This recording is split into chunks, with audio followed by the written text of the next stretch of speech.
Chemistry के lecture number 3 की। आप देख रहे हैं प्रयास बैच, जिसका ये प्रयास होगा कि इस बार आप फिजिक्स और केमिस्ट्री जैसे सब्जेक्ट के अंदर 100 आउट ऑफ 100 मार्क्स लेकर के आ पाए। बहुत सारे बच्चे स्कोर करते हैं और उस श्रेणी में आपका एक नाम इस बार शामिल हो, मैं यही चाहता हूं। तो आज के इस सेशन की शुरुआत होगी। पहले और दूसरे लेक्चर में हम लोगों ने दो चीज़ों के बारे में बात करी है, और वो थे, सबसे पहला जो लेक्चर था आपका, उसमें हमने पढ़ा था आवेश एवं इसके गुणों के बारे में, मतलब आवेश क्या है और ये कौन कौन सी प्रॉपर्टी इसके अंदर होती है, किस तरीके से ये आकर्षण और प्रतिकर्षण बल लगाता है, क्या क्या नियम हैं, इसको जोड़ने और घटाने के क्या क्या प्रॉपर्टीज हैं, ये सारी चीज़ों की बात हमने पहले लेक्चर में करी है।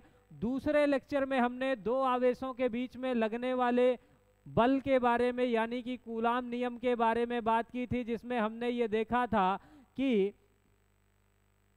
जो आवेश है वो किस तरीके से एक दूसरे को आकर्षित या प्रतिकर्षित करते हैं, उनके जो प्यार और नफरत का लेवल है वो कैसा होता है, इसकी बात हमने दूसरे लेक्चर पे करी थी। आज तीसरा लेक्चर है, इसी से रिलेटेड है, चूंकि बल जो है, फोर्स एक तरीके की वेक्टर क्वांटिटी है, मतलब सदिश राशि है, और सदिश राशि में परिमाण व दिशा दोनों होती है। क्या होता है? परिमाण व दिशा दोनों होती है।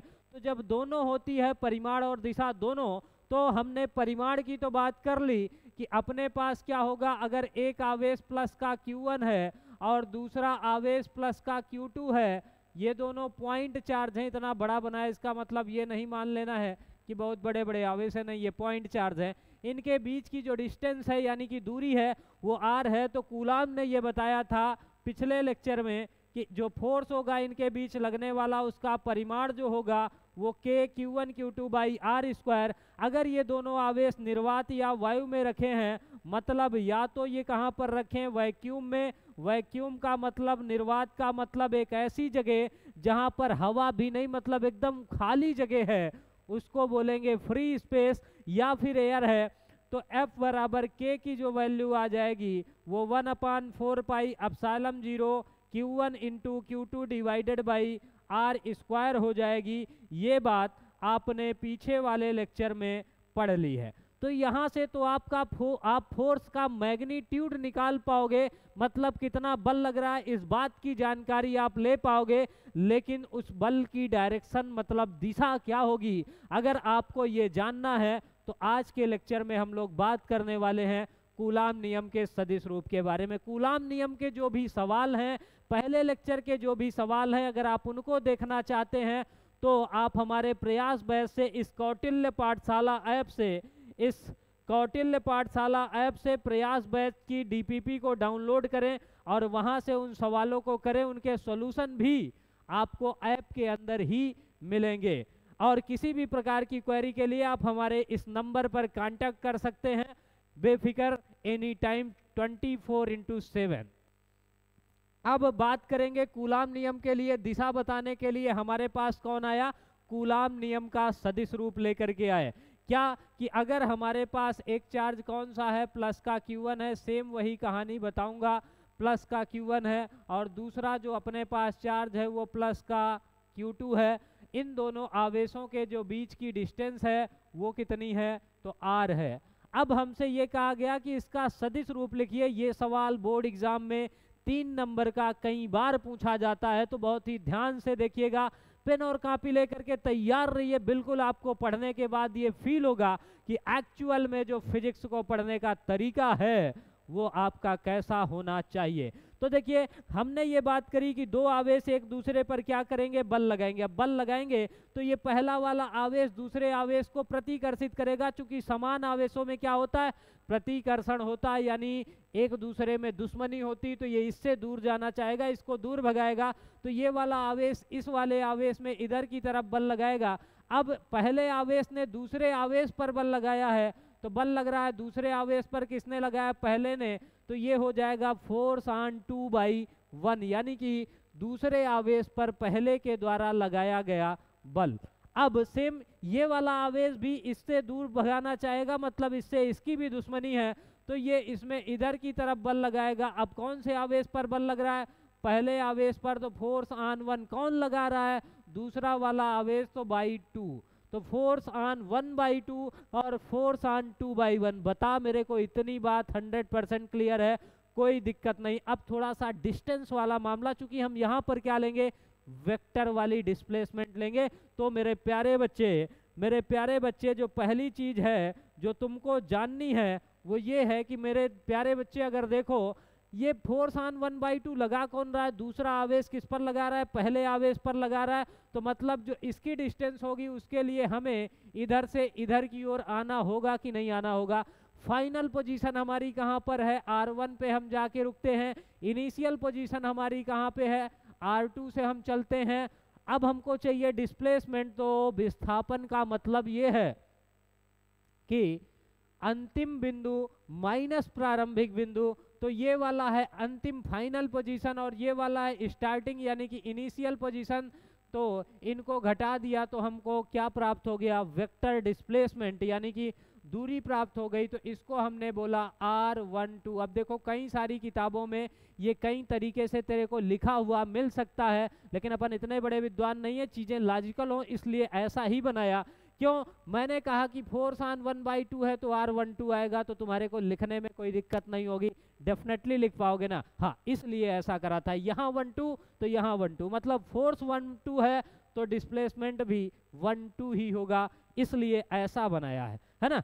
अब देखो, सबसे पहले अगर तुमको सिर्फ परिमाण लिखना होता तो फोर्स ऑन 1/2 का मैग्नीट्यूड अगर सिर्फ लिखना है तो तुम क्या लिखोगे कि 1/4 pi epsilon 0 Q1 into Q2 divided by R²। ये लिखोगे कि नहीं लिखोगे? मैग्नीट्यूड अगर लिखना मतलब सिर्फ परिमाण की बात होगी तो इतना लिखोगे।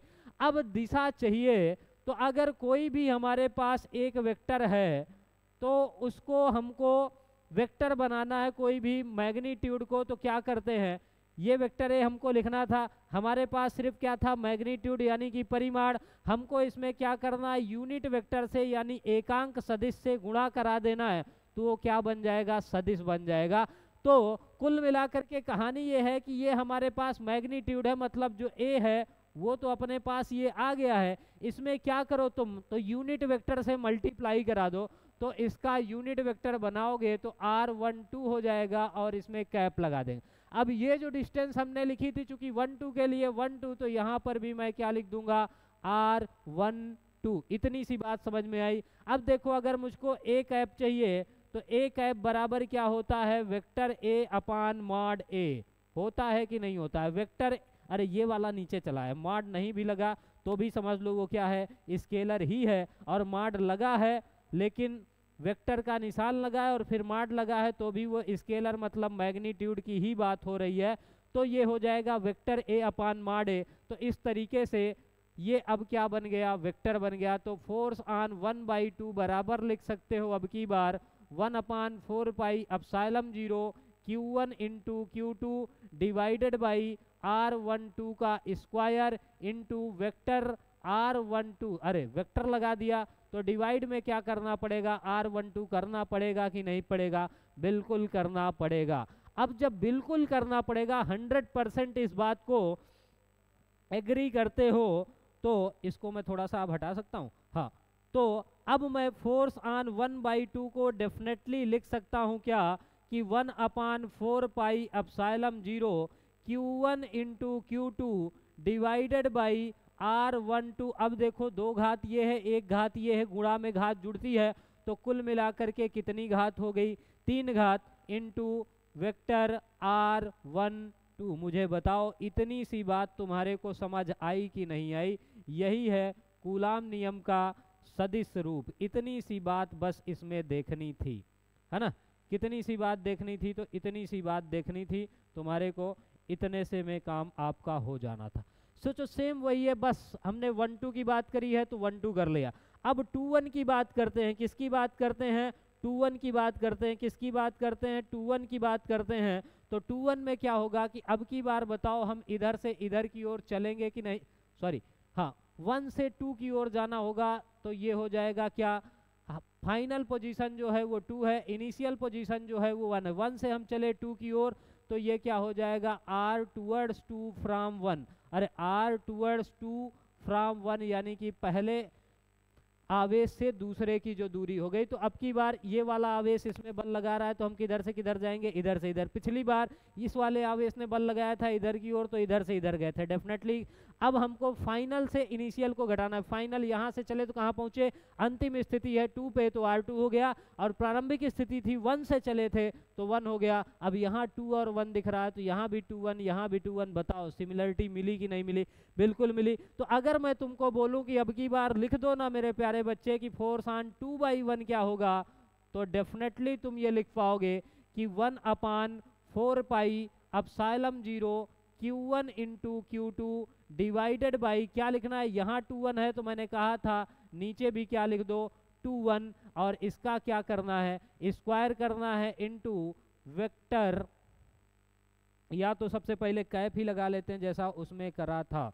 तो जैसा उसमें करा था वैसा इसमें भी कर लेते हैं। तो अगर हम कैप लगाएंगे तो क्या हो जाएगा कि r कैप 1 R21 लिख रहा हूं तो 2 1 लिख दूंगा, क्या लिख दूंगा 2 1 R21।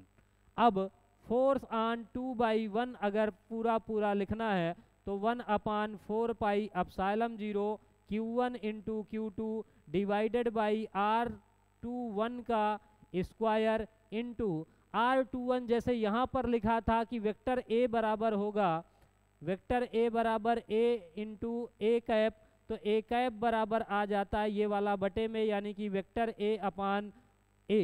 तो यहाँ पर भी क्या कर दूंगा, वेक्टर R21 अपान R21।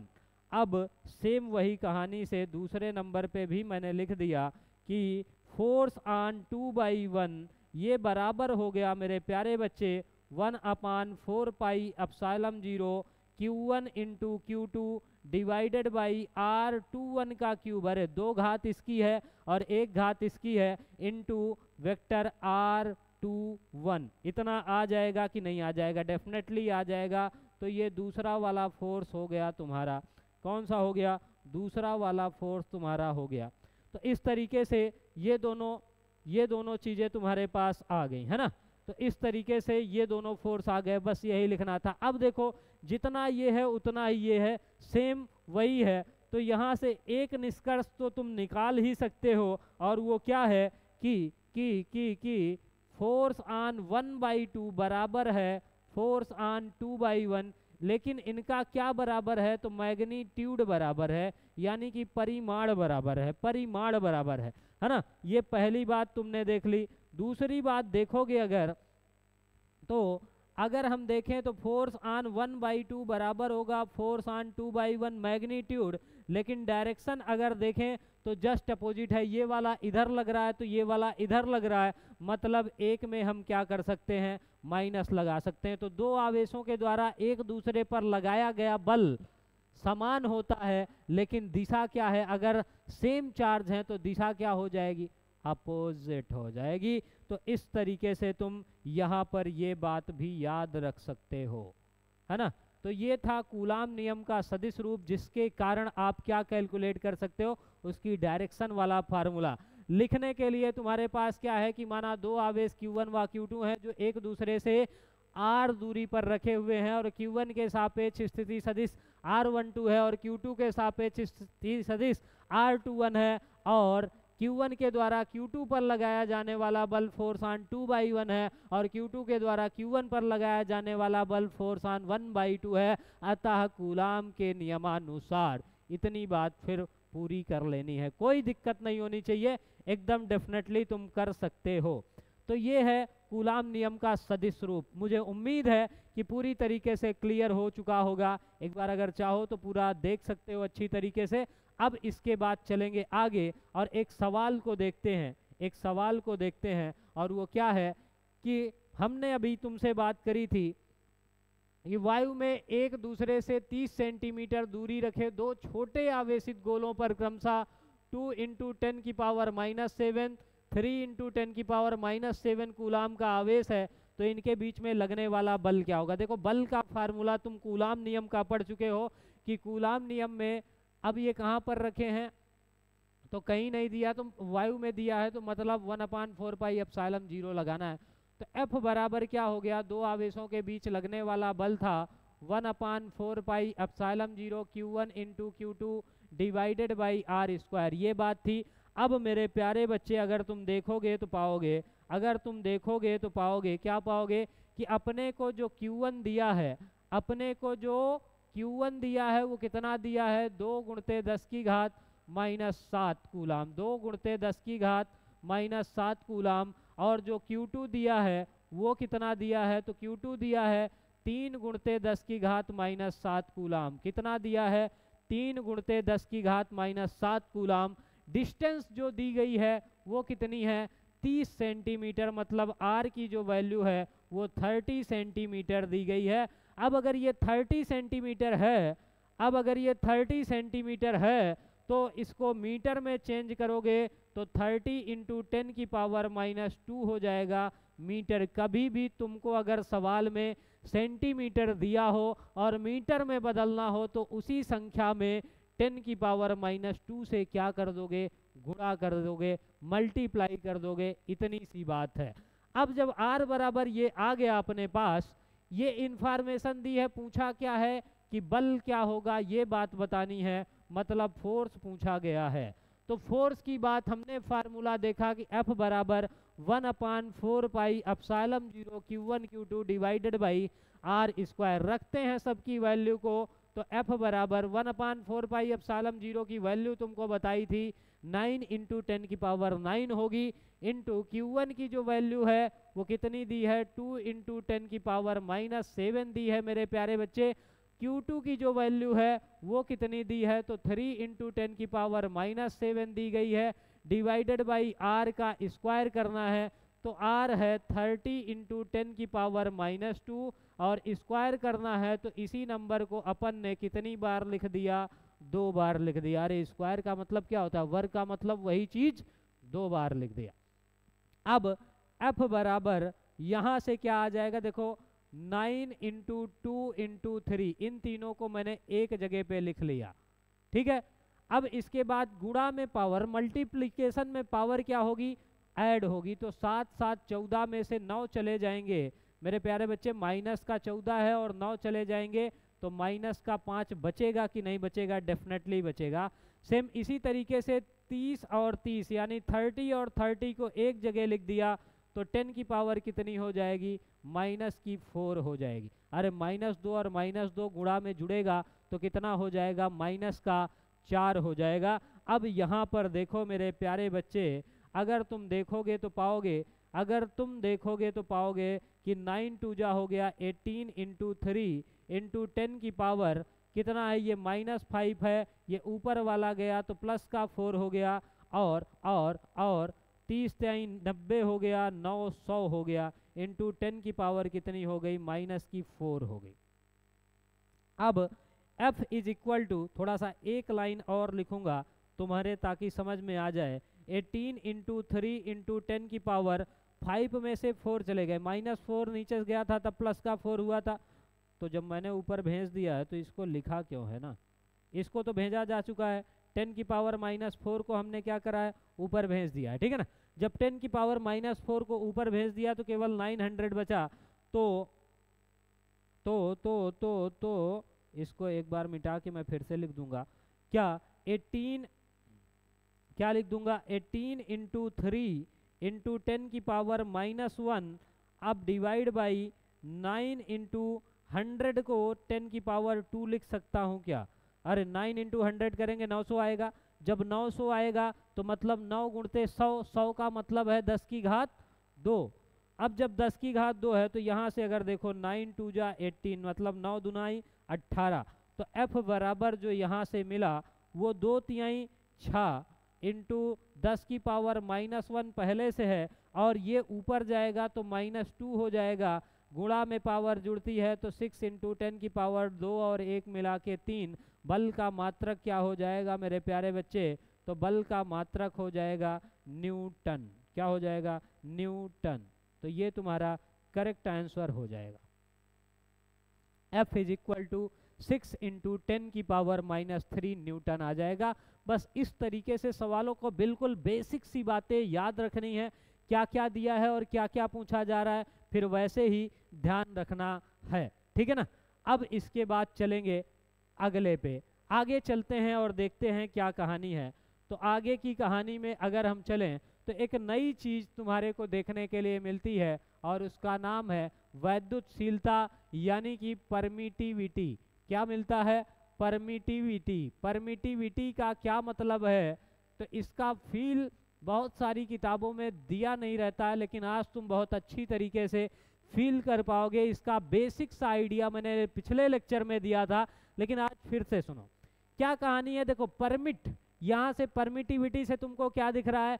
परमिट दिख रहा है। तो परमिट का मतलब ये वो क्वालिटी है, ये किसी भी पदार्थ का वो गुण है जो ये डिसाइड करता है कि किसी भी दो आवेशों के बीच में लगने वाला जो बल है वो कितना कम या ज़्यादा हो सकता है। अरे सिंपल सी बात है, सोच के देखना मेरे प्यारे बच्चे। अगर तुम दो लोग सामने सामने बिल्कुल खड़े हो और दोनों लोग सामने सामने खड़े हो करके एक दूसरे को तमाचा मारते हो तो कायदे से लगेगा कि नहीं लगेगा? बिल्कुल लगेगा। और फिर तुम ही दोनों लोगों को हमने कहाँ ले गए? पानी के अंदर डुबा दिया और अब भी तुम उतना ही तेजी से तमाचा मारते हो, तो मुझे बताओ क्या उतना ही फोर्स लगेगा? नहीं लगेगा। फिर उसके बाद हमने तुम्हारे बीच में क्या कर दिया? कुछ पदार्थ कोई भर दिया, जैसे कागज की बेडशीट डाल दी, तो क्या होगा? उतना तेजी से लगेगा? नहीं लगेगा। तो सेम इसी तरीके से जैसे जैसे मैंने माध्यम को बदला, पहले वायु थी तुम्हारे बीच में, कुछ नहीं था, हवा थी, फिर पानी आ गया, फिर कागज की सीट आ गई, फिर लोहे की चादर डाल दूं, तो हर बार क्या होगा? फोर्स बदल जाएगा। तो परमिटिविटी यानी कि वैद्युतशीलता का मतलब क्या है? कि किसी भी पदार्थ का वह गुण है, पदार्थ का वह गुण है ये जो ये डिसाइड करता है, जो दो आवेशों के बीच में लगने वाले बल को निर्धारित करता है। क्या कहलाएगा? वैद्युतशीलता कहलाएगा। दो आवेशों के बीच लगने वाले बल को क्या करता है? प्रभावित करता है या फिर निर्धारित करता है। तो दो आवेशों के बीच लगने वाले बल को क्या करेगा? प्रभावित करेगा। उसको क्या कहेंगे? वैद्युतशीलता कहेंगे। इतनी सी बात है जो बहुत सारी किताबों में क्लियर कट रूप में नहीं लिखी गई है, लेकिन अब आज आपको 100% पता चल गई होगी। तो ये बात हो गई। जैसे हमने कहा कि जो माध्यम है या फिर निर्वात है उसका जो गुण होगा उसमें जो फोर्स लगेगी, जैसे हमने क्या कहा था कि अगर आपके पास एक पॉइंट चार्ज प्लस का Q1 है और दूसरा भी पॉइंट चार्ज प्लस का Q2 है और इनके बीच की जो डिस्टेंस है मेरे प्यारे बच्चे, इनके बीच की जो डिस्टेंस है वो कितनी है? तो ये वाली डिस्टेंस जो है वो R है। तो इनके बीच में जो फोर्स लगेगी वो F बराबर 1/4πε0 Q1 × Q2 divided by R²। जब ये कहाँ पर रखे हैं? तो ये रखा है निर्वात पे। ये दोनों आवेश कहाँ पर रखे हैं? तो निर्वात पे अगर रखे हैं या फिर वायु में रखे हैं, चूंकि निर्वात और वायु की परमिटिविटी लगभग हम सेम मानते हैं, तो ये लगेगा। जहाँ पर एप्सिलॉन नॉट क्या है? जहाँ पर एप्सिलॉन नॉट क्या है? तो मैंने बताया था तुमको कि ये जो एप्सिलॉन नॉट है ये क्या है? निर्वात की वैद्युतशीलता है। क्या है मेरे प्यारे बच्चे? निर्वात की वैद्युतशीलता है। अब जब ये निर्वात में बल लग रहा था तो ये उसकी वैद्युतशीलता हो गई। तो ये निर्वात की वैद्युतशीलता है और इसकी वैल्यू मैंने आपको बताई थी 8.85 × 10⁻⁻12, है ना। अब मात्रक लिखना था तो कूलाम स्क्वायर पर न्यूटन मीटर स्क्वायर, ये बात बोली थी, ये हो गया। इसका बीमीय सूत्र भी मैंने बताया था, तो आपको उसको कमेंट सेक्शन में जरूर कमेंट करना है कि एप्सिलॉन नॉट का बीमीय सूत्र क्या होगा। तो ये जो एप्सिलॉन नॉट है यानी कि वैद्युतशीलता है, ये डिसाइड करती है कि दो आवेशों के बीच में लगने वाला बल क्या होगा। सेम इसी तरीके से अगर हमने ये निर्वात की वैद्युतशीलता को एप्सिलॉन नॉट लिख दिया, अगर मान लो यहाँ पर बीच में कांच डाल दें तो हम एप्सिलॉन G लिख देंगे, अगर बीच में कोई दूसरा माध्यम डाल दें तो हम एप्सिलॉन M लिख देंगे। अरे भाई साहब, निर्वात की वैद्युतशीलता को एप्सिलॉन नॉट लिख दिया मतलब 0 बनाया, मतलब कुछ भी नहीं है। फिर ग्लास आया तो एप्सिलॉन में क्या लगा दिया जी। कोई भी मीडियम बदलते जाएंगे, तेल आया, पानी आया, कुछ भी आया, तो उसको बदल बदल के लिखता जाऊंगा। तो मैंने सिंपल सी बात बोल दी कि अगर हमारे पास कोई दूसरा मीडियम आता है निर्वात के अलावा, तो क्या करेंगे, वहाँ पर एप्सिलॉन यम लिख देंगे। तो क्या मुझे बताओ, फिर तो यहाँ पर जब जैसे मुझको इसे याद करना पड़ा कि निर्वात की वैद्युतशीलता 8.85 इंटू 10⁻⁻12 है, तो ऐसे ही जितने भी पदार्थ होंगे उन सब की वैद्युतशीलता को मुझे याद कराओगे मास्टर, पगला गए हो का? तो ऐसा बिल्कुल भी नहीं है। क्या बात है कि फिजिक्स चीज़ों को आसान बनाने का काम है। जब फिजिक्स चीज़ों को आसान बनाती है तो एक नई टर्म हम लेकर के आ गए तुम्हारे लिए, सिर्फ तुम्हारे लिए, और वो क्या है कि यहाँ से हमने एक नई टर्म, ताकि सबको ना याद करना पड़े, हमने ढूंढा जिसको हमने नाम दिया क्या, सापेक्ष वैद्युतशीलता, रिलेटिव परमिटिविटी का कॉन्सेप्ट लेकर के आए। मतलब सापेक्ष वैद्युतशीलता का कॉन्सेप्ट लेकर के आए। तो सापेक्ष वैद्युतशीलता क्या कहती है?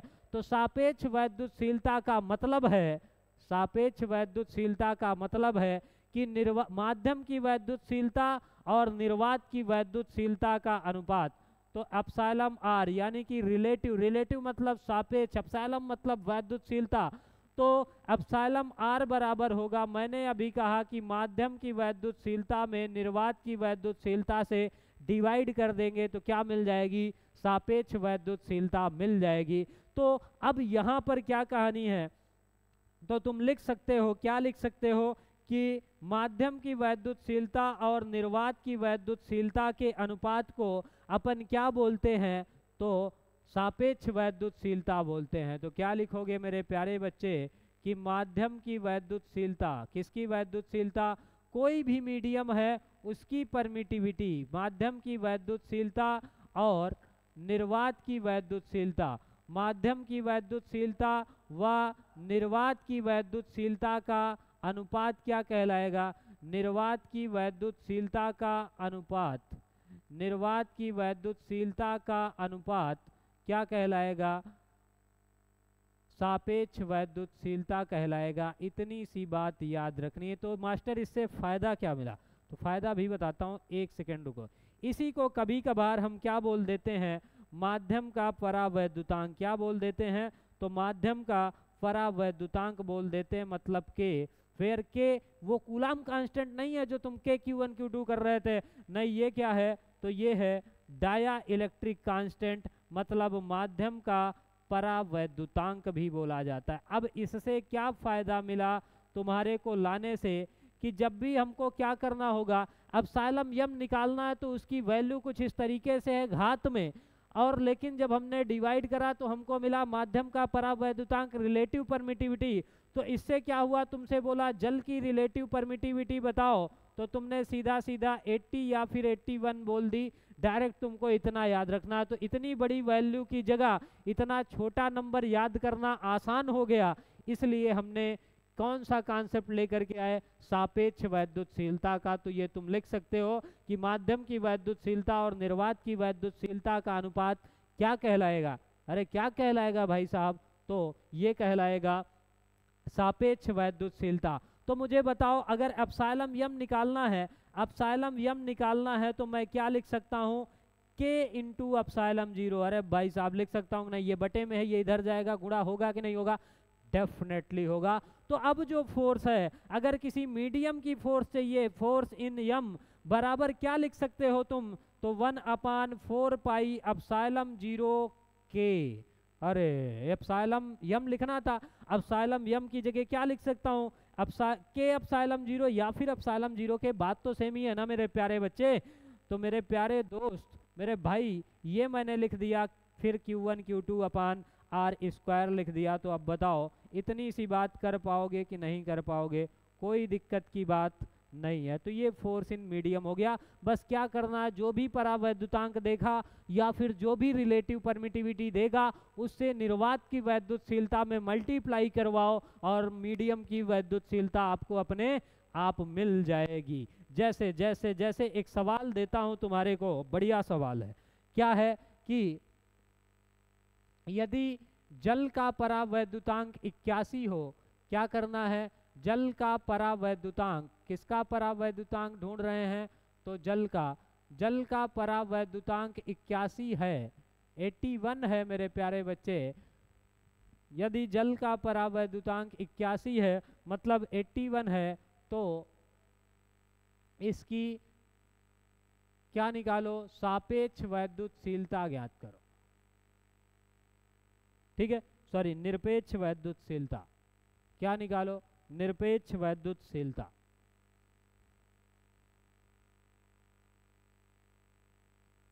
तो इसकी निरपेक्ष वैद्युतशीलता ज्ञात कीजिए।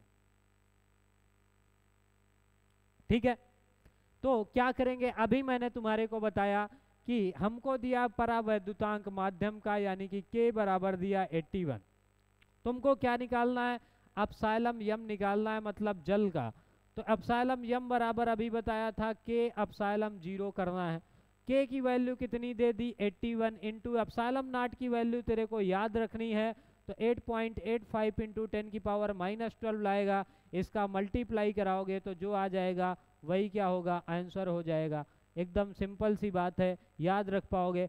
मात्रक क्या था, कूलाम स्क्वायर पर न्यूटन मीटर स्क्वायर मेरे प्यारे बच्चे, है ना। तो इस तरीके से अब हम किसी की भी रिलेटिव परमिटिविटी से क्या फाइंड आउट कर सकते हैं, एब्सोल्यूट परमिटिविटी, यानी कि निरपेक्ष वैद्युतशीलता। आगे चलते हैं, आगे चलोगे। एक सवाल फिर से बहुत ही धांसू है। नंबर 1 का सवाल है, क्या है कि एक धातु के 2 गोले जिन पर 10 की घात केवल 10 की घात -3 कूलाम का आवेश है। कितना है, ये 3 यहाँ पर छुपा हुआ है। 10 की घात -6 कूलाम है, सॉरी कितना है, 10 की घात -6 कूलाम का आवेश है। कितना है, तो 10 की घात -6 कूलाम का आवेश है, और इनके बीच की दूरी 3 मीटर है। कह रहा है इनके बीच लगने वाले बल की गणना कीजिए, और फिर इनको जल में डुबो दिया तो भी पूछ रहा है बल का मान क्या होगा, ये बात बतानी है। तो चलो शुरू करते हैं कहानी को। क्या कहानी शुरू करते हैं, तो कहानी शुरू होगी, किसकी कहानी शुरू होगी, तो मेरे प्यारे बच्चे अब कहानी शुरू होगी कि हमारे पास दो छोटे छोटे चुन्नू मुन्नू हैं, ऐसा नहीं है, हमारे पास दो छोटे छोटे क्या हैं, धातु के गोले हैं। एक गोला ये हो गया और एक गोला ये हो गया। ये दोनों गोले बहुत छोटे हैं, और इनके बीच की जो डिस्टेंस है मेरे प्यारे बच्चे, इनके बीच की जो डिस्टेंस है वो है 3 मीटर। कितनी है, 3 मीटर की डिस्टेंस है। इन पर जो आवेश है वो 10 की पावर -6 कूलाम का है, 10 की पावर -6 कूलाम का है। कह रहा है इनके बीच में लगने वाले बल की गणना कीजिए, और कहाँ पर रखे हुए हैं, धातु के 2 गोले कहीं पर नहीं रखे हुए, मतलब निर्वात में पूछा जा रहा है। तो सबसे पहले अपने को Q1 की वैल्यू पता है, कितनी है, 10 की पावर -6 कूलाम, ठीक है ना। Q2 की वैल्यू भी पता है, उसकी भी वैल्यू कितनी है, 10 की घात -6 कूलाम।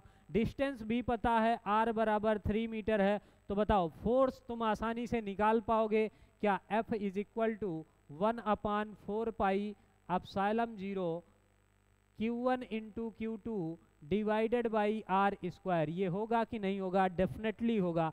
जब ये होगा तो F बराबर इसकी जगह पे क्या आता है, 9 इंटू 10 की पावर 9, 1/4 पाई एप्सिलॉन 0 की वैल्यू 9 इंटू 10 की पावर 9 इंटू Q1 की वैल्यू 10 की पावर -6, Q2 भी कितना है, तो 10 की पावर -6 डिवाइडेड बाई R का स्क्वायर, मतलब 3 का स्क्वायर, यानी कि 3 × 3। होगा कि नहीं होगा, होगा, डेफिनेटली होगा। अब देखो 3 3 जा 9, 9 से 9 को सुलटा दिया, 9 से 9 को सुलटा दिया, तो F बराबर क्या होगा, 10 की पावर 9 में से 12 चले जाएंगे, अरे 9 में से 12 घटाओगे तो -3 बचेगा कि नहीं बचेगा।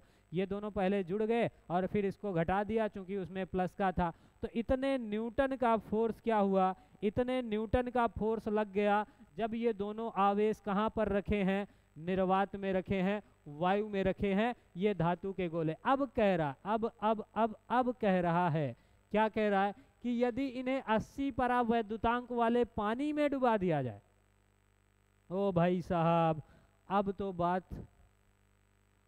तो बात कहानी वाली हो गई। क्या कि यदि इन्हें कहाँ पर डुबो दिया जाए, पानी में डुबो दिया जाए, यदि इन्हें कहाँ पर डुबो दिया जाए तो पानी में डुबो दिया जाए, तो क्या होगा, तो क्या होगा इसकी बात करते हैं, है ना। तो देखो क्या होगा, तो मैंने अभी आपको बताया कि थोड़ा सा कॉन्सेप्ट समझ लेना, फिर आगे सवाल हल करेंगे। क्या कि एफ नाट जो होगा वो 1/4πε0 Q1 into Q2 divided by R square होगा। ये बात तुम जान चुके हो बिल्कुल डेफिनेटली, अरे इसी का तो उपयोग करके ये सवाल लगाया है ना। तो एफ इन मीडियम क्या होगा, तो एफ इन मीडियम मैंने कहा कि 1/4πε एप्सिलॉन मीडियम हो गया, और Q1 into Q2 divided by R square होगा, डेफिनेटली होगा, बिल्कुल होगा।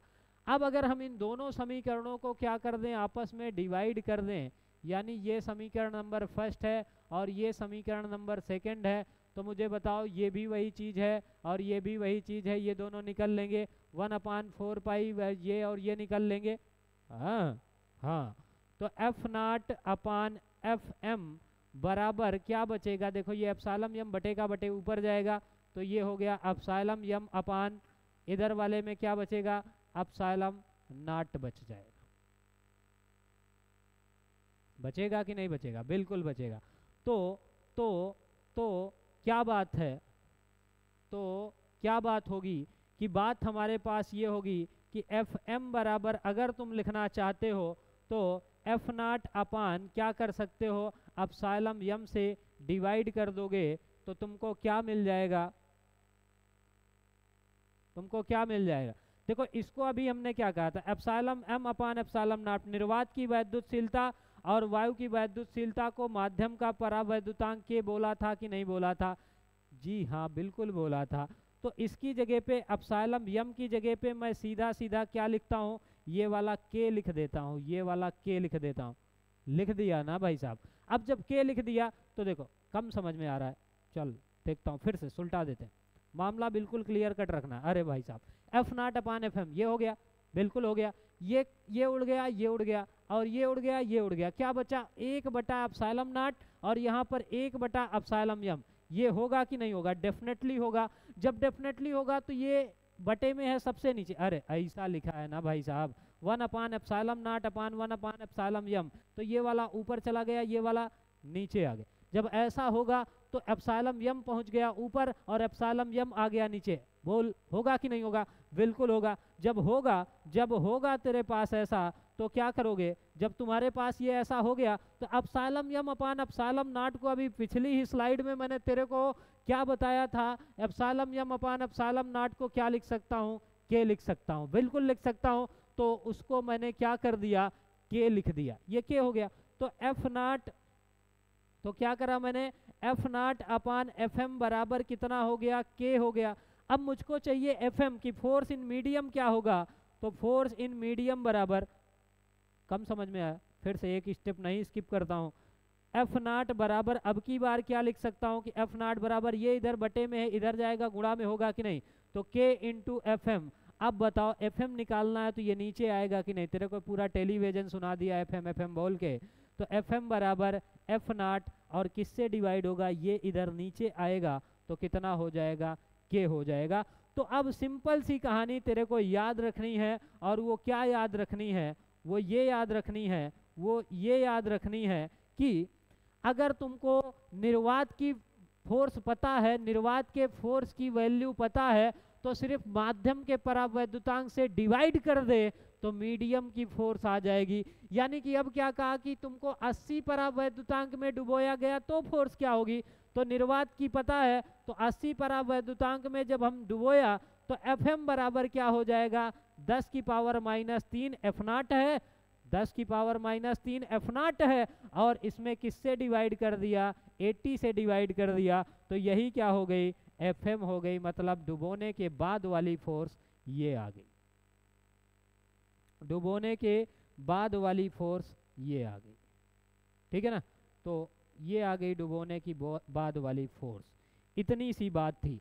अब तुमको अगर थोड़ा सा और अच्छा आंसर चाहिए तो 1 में 80 से भाग दोगे, 1 में 80 से भाग दोगे, या तो 100 में 80 से भाग दे ले तो कितना आएगा 1 पॉइंट कुछ करके आएगा, तो यहाँ पर घात कितनी हो जाएगी 5 हो जाएगी। इसको हल करके भेज देना, तो चाहे इतना लिख लें चाहे ये, है ना। तो ये फोर्स कब थी, जब ये दोनों वायु में रखे हुए थे और दोबारा हमने इनको कहाँ डुबो दिया, तो पानी के अंदर डुबो दिया, मतलब जल में डुबो दिया, जिसका परावैद्युतांक 81 था। तो फिर फोर्स कितना हो गई, इससे 80 गुना कम हो गई। क्या हो गया, 80 गुना फोर्स कम हो गई। अब सोच करके देखो, अगर 80 गुना फोर्स कम हो गई तो मतलब बहुत ज़्यादा कम कर देती है। ये है किसका कमाल, तो परमिटिविटी का कमाल ये है ना।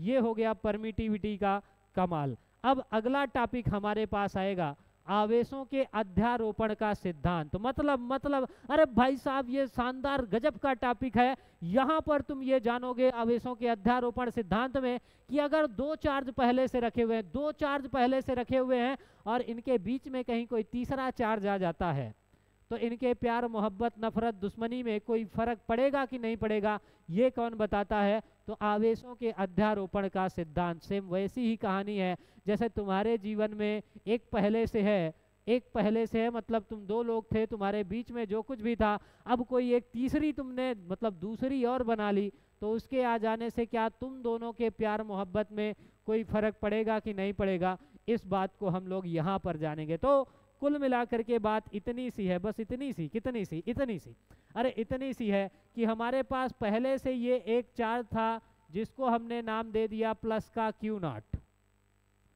इसके साथ एक दूसरा चार्ज आया यहाँ पर, वो है प्लस का Q1 चार्ज, है ना।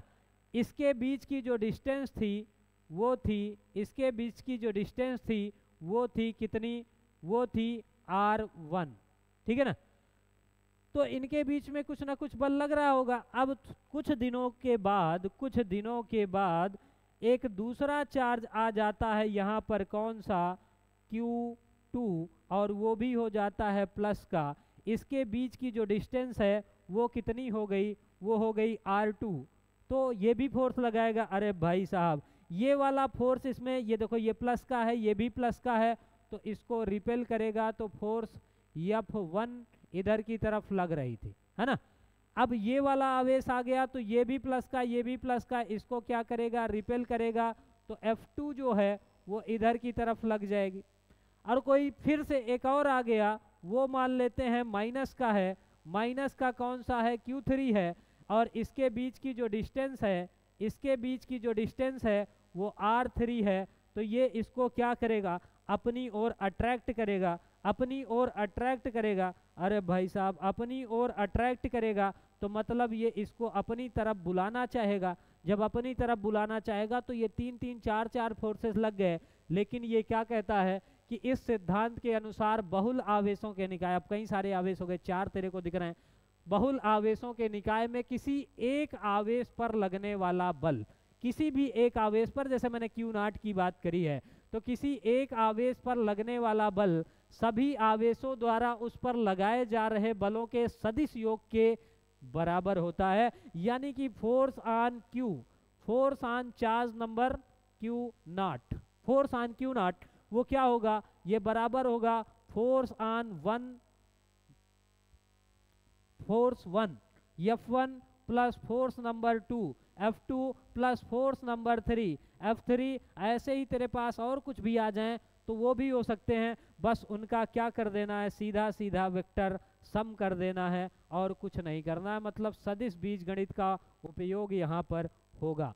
तो कुल मिलाकर के कहानी, अब सर ये बताओ कि आखिर में जो तुमने पहले बात बोली थी कि दो पहले से हैं और फिर किसी तीसरे के आ जाने से फर्क पड़ेगा कि नहीं पड़ेगा, तो उसके लिए एक बात ये नोट करके लिख ले। क्या लिखना है, नोट, वहीं पर बताता हूं तुम्हारे को ताकि वहीं पर नोट कर लो, है ना। क्या करते हैं, नोट कि क्या नोट करना है कि दो आवेशों के बीच लगने वाला बल, किन्हीं भी दो आवेशों के बीच लगने वाला जो बल है, किन्हीं भी दो आवेशों के बीच लगने वाला बल, किन्हीं भी दो आवेशों के बीच लगने वाला बल अन्य आवेशों की उपस्थिति के कारण, ये जो 2-3 आ गए ना, इनके कारण, अन्य आवेशों की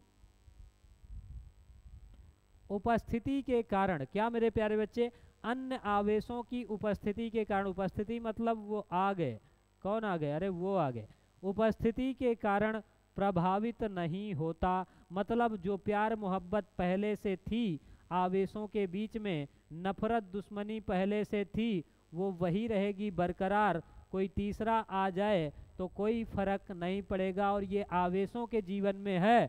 अगर तुम अपने जीवन में ऐसा करते हो तो दो के दोनों से हाथ धो बैठोगे, याद रखना इस बात को, है ना। ये आवेशों का जीवन है, ये बेचारे बहुत अच्छे आदमी, भले इंसान है, तुम्हारे जैसे नहीं है, थोड़ी मजाक की बात थी। तो ये बात हो गई, है ना। डायरेक्शन कहाँ से पता चलती है, तो कूलाम के नियम से। ये देखो प्लस था तो रिपेल किया, ये भी प्लस था तो रिपेल किया, ये माइनस है और ये प्लस है तो इसको क्या करेगा, अपनी ओर अट्रैक्ट करेगा। तो इस तरीके से तुम क्या देख सकते हो, आवेशों के बीच में लगने वाले बल को इस तरीके से तुम जान सकते हो। अब एक सवाल है तुम्हारे पास कि एक समबाहु त्रिभुज की भुजा जो है वो 2 सेंटीमीटर है, इसके प्रत्येक शीर्ष पर +3 माइक्रोकूलाम का आवेश है, बिंदु सी पर रखे आवेश पर लगने वाला बल की ज्ञात कीजिए। तो देखो हमारे पास क्या है, एक समबाहु त्रिभुज है, एक समबाहु त्रिभुज है, ठीक है। इसकी सभी भुजाएं 2 सेंटीमीटर की हैं, समबाहु है तो मतलब ये वाली भी 2 सेंटीमीटर, ये वाली भी 2 सेंटीमीटर और ये वाली भी 2 सेंटीमीटर। 3 माइक्रोकूलाम का आवेश रखा है, कितने माइक्रोकूलाम का, तो ये है 3 माइक्रोकूलाम, ये वाला भी है 3 माइक्रोकूलाम और ये वाला भी है 3 माइक्रोकूलाम।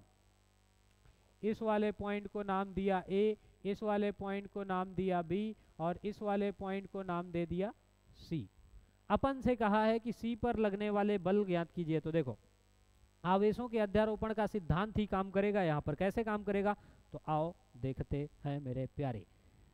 सबसे पहले ये वाला आवेश इस पे बल लगाएगा इधर की ओर, चूंकि आवेश जो है वो सीधी दोनों आवेशों को मिलाने वाली रेखा के अनुदिश बल लगाता है, ये बात पीछे हो चुकी है। तो ये वाला आवेश इसमें इधर की तरफ बल लगाएगा और ये वाला आवेश इसमें इधर की तरफ बल लगाएगा। वाह भाई साहब क्या बात करते हो, है ना। तो ये तो हो गया फोर्स ऑन सी बाई ए के द्वारा सी पर लगाया गया बल, और ये वाला हो गया force on B by force on C by B, C के द्वारा बी पर सी पर बी के द्वारा लगाया गया बल, force on C by B इधर की तरफ होगा। अब ये वाला एंगल अगर 60 डिग्री का है तो ये वाला भी एंगल कितने डिग्री का होगा, 60 डिग्री का ही होगा। समबाहु त्रिभुज के तीनों कोण बराबर 60 60 60, तो ये वाला 60 तो ये वाला 60। अब हमको क्या निकालना है, फोर्स, तो दो फोर्स जोड़नी पड़ेगी। अब बराबर क्या होगा, फोर्स ऑन सी बराबर हो जाएगा force on C by A plus force on C by B. अरे भाई साहब ये वाला जितना बल लगा रहा है वो प्लस ये वाला जितना बल लगा रहा है वो, दोनों का क्या करना है, वेक्टर सम करना है। अब देखो अगर दोनों आवेश बराबर हैं और डिस्टेंस भी बराबर है, शॉर्टकट मार दूं, नहीं मारूं, है ना। दोनों आवेश बराबर हैं और डिस्टेंस भी बराबर है, तो दो वेक्टर के पहले योग का नियम तुम जान लो कि अगर तुम्हारे पास एक वेक्टर है ए, दूसरा वेक्टर है बी और इन दोनों को जोड़ना है, मतलब रिजल्टेंट निकालना है, तो रिजल्टेंट जो आएगा वो क्या होता है, तो आर बराबर under root A square plus B square plus 2ab plus 2ab cos theta. गांठ बांध ले, हमेशा यही लगाना है। कब, जब दो सदिशों को जोड़ना हो तब, जब दो सदिशों को जोड़ना हो तो ये नियम लगा देंगे। अब हमने चूंकि ये देखो दोनों फोर्स बराबर ही होगी, डिस्टेंस भी समान है, आवेश भी समान है। अरे भाई साहब क्या होगा, डिस्टेंस भी समान है, आवेश भी समान है, ये भी 2 सेंटीमीटर ये भी 2 सेंटीमीटर, आवेश भी 3 3, तो हमने मान लिया फोर्स कितनी लग रही है एफ, तो आए हाय हमने मान लिया फोर्स कितनी लग रही है एफ लग रही, तो क्या करेंगे, रिजल्टेंट निकाला, तो एफ रिजल्टेंट जो आया सी पर वो F square plus F square, A square plus B square plus 2f1 F into F, दोनों बराबर ही हैं, और कास कितने डिग्री रखना है, 60 डिग्री रखना है। अरे 60 अंश का कोण बना है, तो फोर्स ऑन सी बराबर हो जाएगा, देखो ये एफ स्क्वायर जोड़ोगे 2f स्क्वायर आ जाएगा, है ना, plus 2f square into cos 60 की वैल्यू क्या होती है, तो साइन 60 की वैल्यू 1/2 होती है, तो कास साइन 30 की वैल्यू 1/2 होती है, तो कास 60 की वैल्यू हो जाएगी 1/2। ये और ये सुलटा दें तो 2f² और 1f² मिला के क्या हो जाएगा, 3f² आ जाएगा कि नहीं आ जाएगा। अब f² से 1f कॉमन आ जाए तो f√3 आ जाएगा। मतलब फोर्स इंटू √3 करना है तुम्हारे को। जब फोर्स इंटू √3 करना है यहाँ पर लगा दें। चलो अच्छा ये वाले को खिसकाते हैं थोड़ा बड़े प्यार से। दसानन मुझे नाम से बुलाते लोग प्यार से, देखो मैं गाने का इतना शौकीन। हाय हाय, चलो यहीं पर लगाते हैं, यहाँ पर लगाते हैं थोड़ा सा। तो F इज इक्वल टू कितना आएगा, देखो मैंने कहा था 1/4 pi epsilon 0 Q1 Q2 by r² लगा लें और फिर उसी में √3 से मल्टीप्लाई कर लें। तो 9 × 10⁻9 और Q1 कितना है, तो 3 माइक्रो की जगह 10⁻6 इंटू दूसरा भी उतना ही है 3 × 10⁻6 डिवाइडेड बाई r²। तो 2 सेंटीमीटर को मीटर में बदलना है तो 10⁻2 से गुणा कराओगे कि नहीं कराओगे प्यारे, बिल्कुल कराएंगे। तो 9 त्रिक 27 त्रिक का 81 हो जाएगा और डिवाइडेड बाई 4 हो जाएगा और 10 की पावर का खेला सोच, 6 6 12, 12 में से 9 जाएंगे -3, -3 में ये +4 आकर के जुड़ेंगे तो प्लस का 1 हो जाएगा, मतलब 10 कर लेंगे। तो 810 डिवाइडेड बाई 4। और अब मुझको तो लिखना था जो F रिजल्टेंट आया वो कितना आ जाएगा, इसका सिर्फ मैग्नीट्यूड की बात हो रही भला प्यारे। तो F की जगह पे कितना लिख दूंगा 810 बाई 4 √3। अरे 4 से चाहे तो डिवाइड कर ले तो भी आंसर मिल जाएगा। तो ये हो जाएगा 9 त्रिक 27 त्रिक का 81। अब देखो 6 6 12, 12 में से 9 जाएंगे -3, -3 में ये -4 ऊपर गया तो +4 हुआ, 4 से -3 घटाओगे तो प्लस का 1 आएगा। तो 81 गुणते 10 हो गया, 10 की पावर 1 का मतलब 10/4 ये हो गया। ठीक है, अब एक सवाल मैं तुमको दे करके जा रहा हूँ, होमवर्क में करना है कि एक वर्ग के प्रत्येक कोने पर 10 माइक्रोकूलाम का आवेश है और इसकी भुजा 10 सेंटीमीटर है। इसके किसी भी एक आवेश पर लगने वाले बल की गणना करनी है। तो ये था आज का लेक्चर जिसमें तुमने ये 2-3 बातें जानी। सबसे पहले कूलाम का नियम, उसका सदिश रूप, फिर अगर कोई माध्यम आ जाता है तो वैद्युतशीलता क्या होगी, वैद्युतशीलता के बाद सापेक्ष वैद्युतशीलता क्या होगी और आवेशों के अध्यारोपण का सिद्धांत क्या होगा। तो ये सारी कहानी तुमने अब तक में देखी है। तो ये सारी चीज़ें तुम्हारे पास आ चुकी है ना। तो इस लेक्चर में तुमने इतनी सारी चीज़ें जानी हैं। अब अगर तुमको क्लास अच्छी तरीके से समझ में आई है तो एक प्यारा सा कमेंट क्लास के बारे में ज़रूर करना है।